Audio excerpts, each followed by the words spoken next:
bookworms, and welcome to the Book Up. I'm your host, Verdell Walker, and I'm so excited you're here. Each week, I dive into my latest reads and share my honest, unvarnished opinions, all in 15 minutes or less. So sit back, get cozy, and let me give you the Book Up.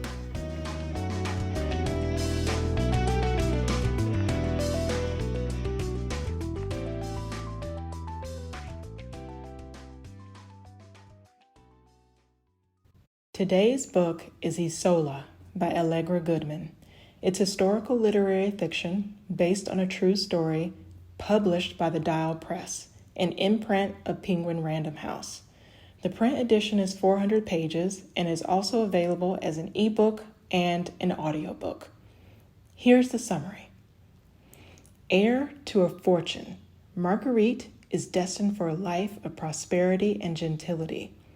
Then she is orphaned, and her guardian, an enigmatic and volatile man, spends her inheritance and insists she accompany him on an expedition to New France. That journey takes an unexpected turn when Marguerite, accused of betrayal, is brutally punished and abandoned on a small island. Once a child of privilege who dressed in gowns and laced pearls in her hair, Marguerite finds herself at the mercy of nature. As the weather turns, blanketing the island in ice, she discovers a faith she'd never before needed. Inspired by the real life of a 16th century heroine, Isola is a timeless story of a woman fighting for survival.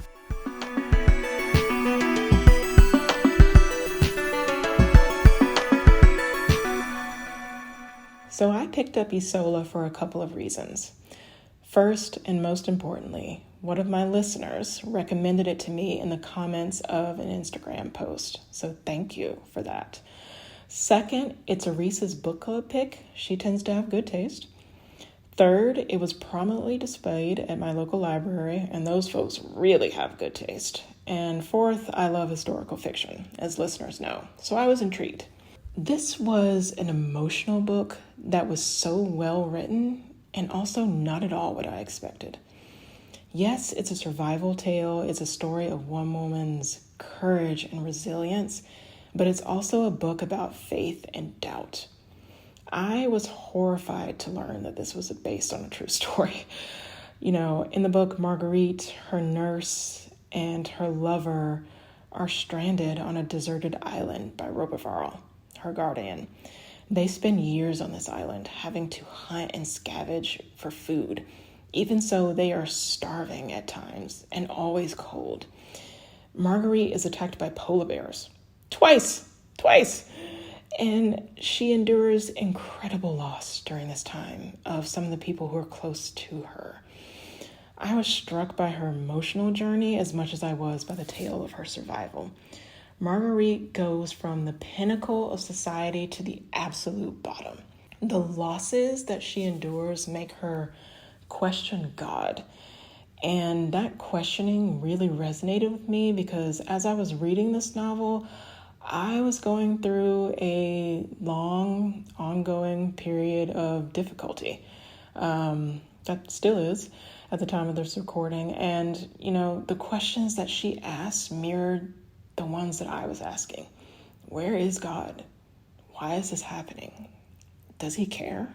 A quote that I had to write down when I read it, Marguerite says, I prayed for an answer and heard none.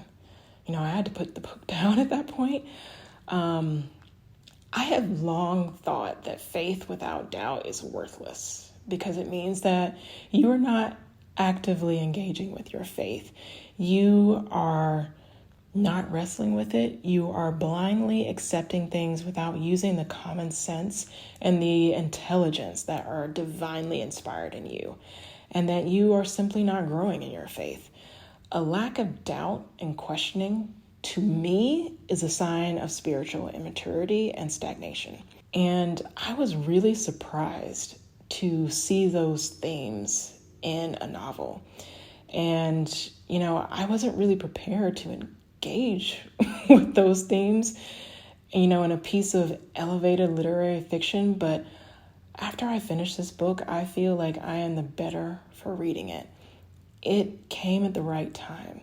Again, no spoilers, but it was just wonderful to read about the ebb and flow and the arc of Marguerite's faith journey and her journey to acceptance and a deeper understanding of God and her place in the universe. Isola is also a tale of rampant misogyny. Roberval, her guardian, is an evil man with few redeeming qualities. Evil. Yes, he employed Auguste, who is Marguerite's lover, and found a position for another female character in the book who really needed one, but he was also an abuser who demanded absolute loyalty from people in return for his help. He meets a fitting end, thank goodness. I encourage you to read the historical notes that Goodman provides to find out exactly what, because I'm not going to spoil it for you, but I was very happy to read them. Goodman also does a great job of showing how few options that women of this time had, even high-born noblewomen. This whole mess starts when Roberval takes Marguerite's inheritance for himself to fund his expeditions in the New World. He can do this because he's her guardian, so her whole life is upended. And other women in the book are at the mercy of men, of society's restrictions, even a queen who we meet toward the end of the book. And of course, poor women with no background, they have it awful too. They are looked down upon because of their socioeconomic status. The more things change, the more they stay the same, right? A glimmer of hope we have is that Marguerite's experiences create in her a keen awareness of how the deck is stacked against poor women, and she fights for the chance to give poor girls a chance to read and write and to learn how to take care of themselves. I won't say too much about this to avoid spoilers, but it was a lovely closing arc to the harrowing, incredible story of Marguerite.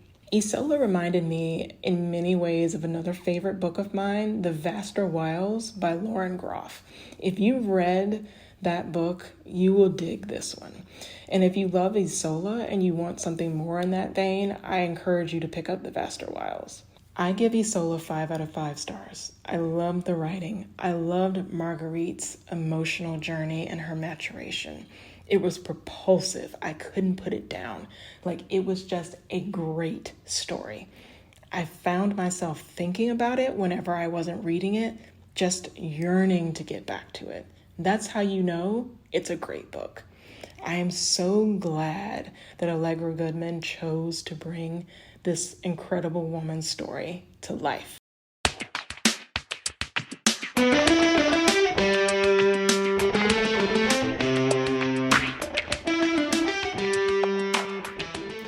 Thanks for tuning in. If you enjoyed this episode, please follow or subscribe wherever you get your podcast. And if you want to read today's book, I've included shoppable links in the episode description. I'll earn a commission if you make a purchase. Thanks for supporting the show that way. I'd also love to hear from you. Leave me a rating or a review, and if you have book recommendations, drop them in the comments on my latest post over on Instagram at @thebookuppod. Thanks again for listening, and I'll catch you next time on The Book Up.